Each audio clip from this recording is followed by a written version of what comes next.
Boa noite. Presidente do Tribunal de Contas do Estado conversa com estudantes da Attus. Eu acho que é um momento que o tribunal tem se aberto muito. No passado era muito difícil, os prefeitos, os gestores não gostavam muito quando se ouvia falar do tribunal. O tribunal também abriu. Como gestor público, também não mantém mais os cofres públicos escondidos a 7 chaves. Câmara de Vereadores esteve presente no evento. Tema: controle de políticas públicas. Demonstra sim, mostra para nós aquilo que tem que ser feito, aquilo que tem que ser cuidado. Então, por isso. E ainda, ambulatório veterinário municipal será denominado Adão das Chagas, que dedicou a sua vida inteira aos cuidados dos animais. Quando nós não tínhamos legislações para isso, quando nós não tínhamos recursos públicos destinados para os cuidados com os animais. Agora no canal da comunidade.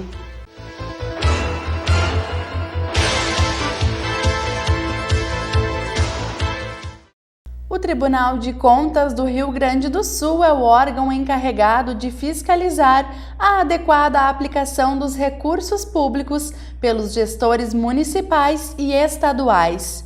E o seu presidente esteve em Passo Fundo para falar deste trabalho com estudantes da Attus Educação. Alexandre Postal falou com acadêmicos e autoridades presentes sobre o papel do TCE e o controle das políticas públicas. Minha intenção aqui na universidade é poder dar um panorama do que é o Tribunal de Contas, quais são as inovações que o Tribunal tem e qual é a sua função, junto aos jurisdicionados, que são prefeituras, Câmara de Vereadores, consórcio intermunicipal, o governo do Estado. Este é o objetivo. Somos um órgão de Estado que faz a fiscalização do dinheiro público. E como atuamos para fiscalizar o dinheiro público? Eu acho que é um momento que o tribunal tem se aberto muito. No passado era muito difícil, os prefeitos, os gestores não gostavam muito quando se ouvia falar do tribunal. O tribunal também abriu. Como gestor público, também não mantém mais os cofres públicos escondidos a 7 chaves. É publicizado, é transparente. Ninguém mais é dono, achando que é dono da prefeitura, dono da Câmara de Vereadores, do governo do Estado. Tudo tem que estar à disposição da cidadania. E o objetivo nosso aqui é colocar um pouco daquilo que o tribunal está fazendo. O evento foi promovido pela Escola de Direito e pelo Programa de Pós-Graduação em Direito da Attus Educação. Sempre é importante a relação institucional, né, do curso de Direito da Attus com os vários tribunais. O Tribunal de Contas entre eles, né, ele tem uma função que é fiscalizadora, externa da administração pública, mas não só por esse viés, né? O Tribunal de Contas hoje atua também como um órgão consultivo das prefeituras, dos municípios. E isso acaba fazendo com que a proteção da administração pública seja ainda maior, na medida em que ele se torna também um órgão pré-violatório, né, das decisões administrativas. Então é muito importante contar com a presença, né, do presidente do tribunal. Engrandece a nossa instituição, engrandece as relações do curso de Direito, né, com o mercado também. E é sempre importante porque traz a visão institucional do Tribunal de Contas, não só como um órgão fiscalizador, mas também como uma escola de governo, na medida em que os municípios também precisam aderir, né, os municípios, também o Poder Legislativo, a essa temática cada vez mais importante, que é de uma administração pública democrática, dialógica, né? E que supere aquele paradigma antigo da supremacia do interesse público sobre o privado. Então é importante que esteja cada vez mais perto e contatar os nossos alunos com essa matriz institucional é importante também, para eles perceberem a importância do Tribunal de Contas, né, qual é a função do Tribunal de Contas, e ouvir isso do presidente da Corte é sempre muito significativo. O convite para a participação de Postal partiu do professor Neuro Zamban. Ele comenta o objetivo de realizar a palestra para os estudantes. Na disciplina de Políticas Públicas e Estratégias de Participação, importa preparar bem os alunos que têm vocação para o serviço público ou que atuam direta e indiretamente com o serviço público, para que entendam os meandros da administração e possam, quando solicitados, darem uma boa resposta qualificada, tanto do ponto de vista jurídico quanto do ponto de vista político. A presença do Postal aqui que tem uma larga trajetória política e também administrativa, nos ajuda bastante a esclarecer pontos da administração pública e especialmente a orientação e o controle das políticas públicas. E a Câmara de Vereadores se fez presente. Os parlamentares Evandro Meirelles, Eva Valéria Lorenzato e Michel Oliveira acompanharam a palestra com o presidente do Legislativo, Alberi Grando. Veja bem, o Tribunal de Contas do Estado do Rio Grande do Sul é justamente o tribunal que cuida das nossas contas.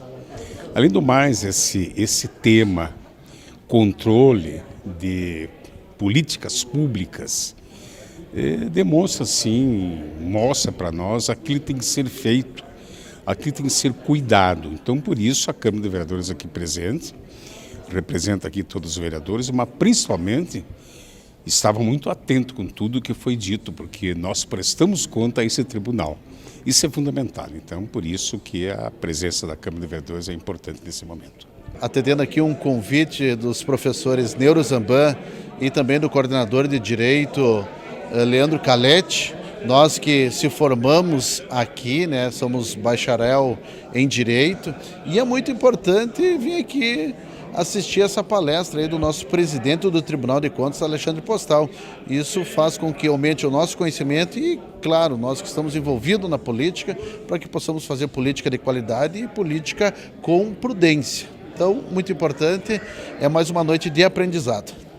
E depois do intervalo, vamos conferir a homenagem ao senhor Adão das Chagas, defensor da causa animal.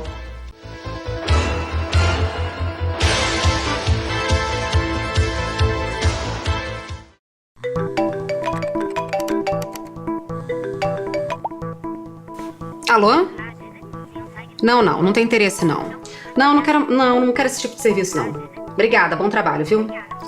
Olha, a partir de agora eu não preciso mais passar por isso. E nem você. Já existe um site onde a gente pode pedir o bloqueio dessas ligações indesejadas que oferecem serviços de telefonia, TV por assinatura e internet. É o Não Me Perturbe. Então é só a gente se cadastrar no site que em até 30 dias esse tipo de chamada vai ser bloqueada. A Anatel exigiu que as empresas tivessem uma lista. Então, ainda que o usuário tenha mais de um acesso de serviço de telecomunicações, 2 celulares móveis, um celular e um telefone fixo, ele pode cadastrar esses números para que ele não receba nenhum tipo de telemarketing de empresas de telecomunicações.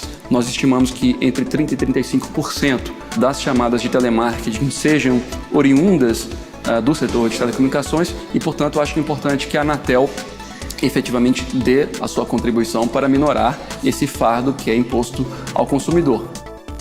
Pronto, agora eu não preciso mais me preocupar com isso e nem você, é só se cadastrar.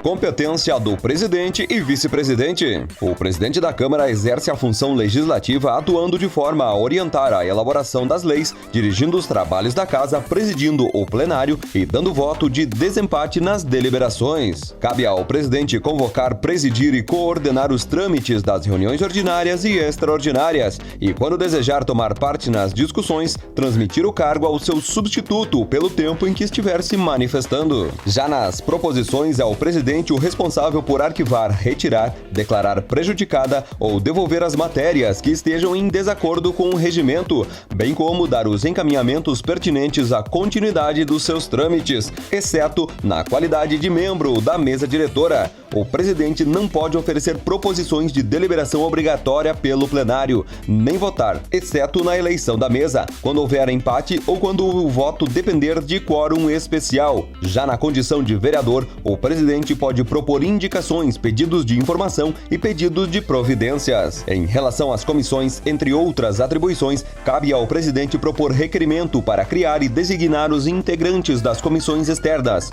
constituir por indicação dos líderes os membros das comissões permanentes e temporárias e os seus substitutos, nomear os integrantes da comissão representativa. Frente às reuniões da mesa, o presidente deve convocar, presidir, discutir e votar matérias sobre a apreciação da mesma, além de assinar os atos e resoluções da mesa. Ao presidente compete ainda responsabilidades frente a publicações e promulgações, obrigações como zelar pelo prestígio e decoro da casa, convocar período extraordinário, entre outras atribuições previstas no regimento interno. O vice-presidente substitui o presidente em suas faltas e impedimentos, assumindo todas as atribuições do cargo, ainda sempre que o presidente não se encontrar no recinto das sessões na hora do início dos trabalhos e quando delas se retirar após o seu começo, o vice-presidente deverá assumir a coordenação dos trabalhos no plenário.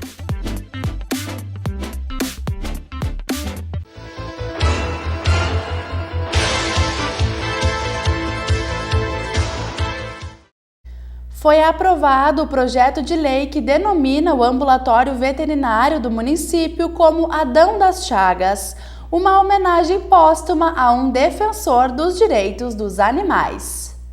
O autor do projeto de lei menciona o protagonismo do homenageado no combate aos maus tratos e à exploração animal, e também na defesa do meio ambiente.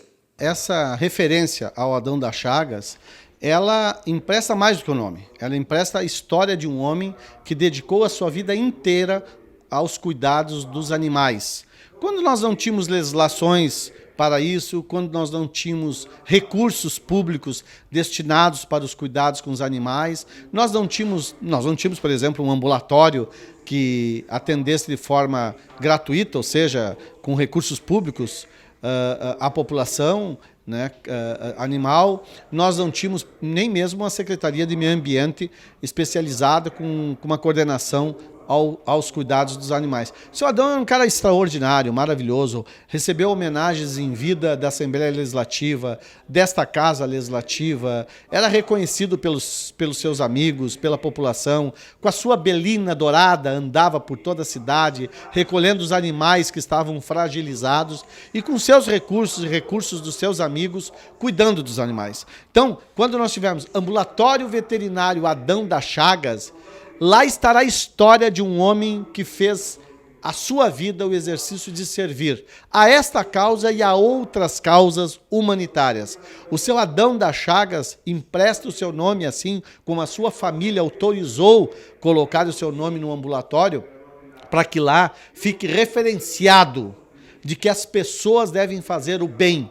As pessoas podem e devem fazer a diferença na sociedade, participar da APP da escola, da associação de moradores, dos sindicatos, dos clubes de serviço, Lions, Rotary. Por quê? Porque é assim que a gente muda a sociedade, é com o voluntariado junto com a estrutura da sociedade civil organizada. Eu tenho um orgulho imenso, extraordinário de ser autor desta lei que dá o nome de um homem gigante, acima do seu tempo, um homem que o coração não cabia no peito, um homem que sabia e tinha o valor daquilo que o dinheiro não compra. Seu Adão era um homem santo, eu diria que um representante legal de São Francisco de Assis, o protetor dos animais. Entre as ações de Adão das Chagas em prol aos animais está a fundação da Associação Passofundense de Proteção aos Animais. O presidente do Compata fala sobre a contribuição do homenageado à causa animal. É um momento de grande felicidade para nós essa justa homenagem ao seu Adão das Chagas, um pioneiro da causa animal, né? Presidente, nosso patrono da Associação Passofundense de Proteção aos Animais, o Compata, que é uma das ONGs mais antigas do Brasil em atividade. E é sempre bom lembrar, né, que o seu Adão começou essa proteção aos animais numa época que nem se falava nisso, né, que não tinha redes sociais, que não tinham ONGs para apoiar esse trabalho, e hoje muita gente ainda nos chama de loucos, né, os protetores de animais. Então se imagina lá nos anos 80 o que ele não sofria de preconceito. Mas sempre foi um guerreiro incansável e é uma justa homenagem, né, o Ambulatório Veterinário Municipal de Passo Fundo levar o nome de Adão das Chagas, que é um marco na causa animal não só de Passo Fundo, não só do estado, mas também do Brasil inteiro. O neto de Adão das Chagas agradeceu o reconhecimento pela Câmara ao seu avô. Tudo que ele fez pela causa animal, Não digo só por Passo Fundo, pelo Estado, mas o próprio Cacá ele foi delegado da Associação Rio Grandense de Proteção dos Animais, então acho que tá em boas mãos, né? O nome dele no ambulatório. Isso carregar o nome Chagas é muito forte em Passo Fundo justamente por causa disso, né? Ele tem uma história na causa animal de Passo Fundo, foi o pioneiro, onde que não tinha os recursos que hoje tem, como rede social, ONGs.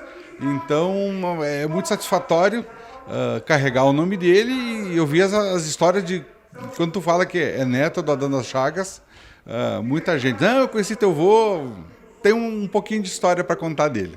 Hoje tem ecologia e meio ambiente na programação da TV Câmara. Vamos conferir um trecho do programa que falou sobre escolas sustentáveis. Hoje a gente vive, né, uma crise ambiental, uma crise climática. Quando a gente olha para a nossa cidade de Passo Fundo, agora com as fortes chuvas, os inúmeros alagamentos que a gente teve, né, na cidade, e a gente para pensar nesse tema do meio ambiente, da sustentabilidade e o quanto a gente precisa reeducar a nossa população. E aí eu acho que entra o papel da educação. Acho que é primeiro isso, acho que a gente perceber que a gente vive uma crise e diante desta crise a gente precisa agir. E é como ter a educação como um instrumento dessa transformação social, que eu acho que esse é o maior desafio. Porque a questão da sustentabilidade, ela não se remete só a ações ou ainda atividades que venham a ser desenvolvidas pela escola. Precisa ser mudança de hábito. É uma questão cultural, não é? Também. Tem muito a ver com a questão cultural e também os limites que a formação foi se tendo durante muito tempo. Eu lembro assim, se a gente se remeter ao nosso processo de formação, a nossa educação, seja a educação convencional ou ainda, né, a educação como um todo, a gente não teve esta preocupação, não se tinha essas preocupações. Hoje a realidade ela é outra. O cenário ele muda também para a escola, trazendo outros desafios. Então a sustentabilidade para nós foi uma surpresa, né? Porque a gente tem uma caminhada mais na área tecnológica, na área técnica, até pelo nosso curso técnico em eletrônica. E aí quando os alunos fizeram a escolha, apareceu a sustentabilidade, né? Então aí de início foi uma surpresa, veio a pandemia, não conseguimos desenvolver, né? Partiu dos alunos. Né? Então, a escolha partiu dos alunos, né? Então a gente teve aí a escolha da sustentabilidade. Voltando da pandemia, quando a gente conseguiu efetivamente começar a colocar na prática, que professor que ia trabalhar, né? Porque aquele professor diz, eu sou formado em física, eu sou formado em biologia, como que eu vou trabalhar noções de legislação ambiental, como que eu vou trabalhar biodiversidade, onde tem uma ementa que ele não viu na formação dele, né?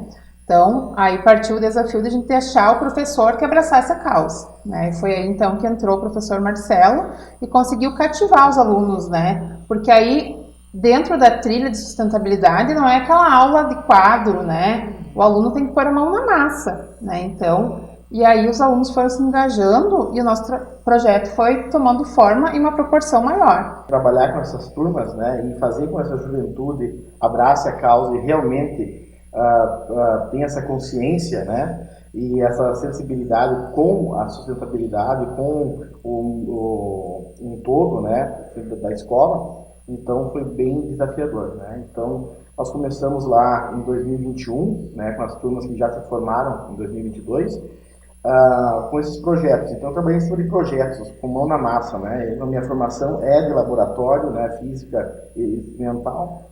Então, eu tentei direcionar essas atividades totalmente para a prática. O programa Ecologia e Meio Ambiente começa logo após o Jornal da Câmara. Obrigada pela sua companhia e uma boa noite.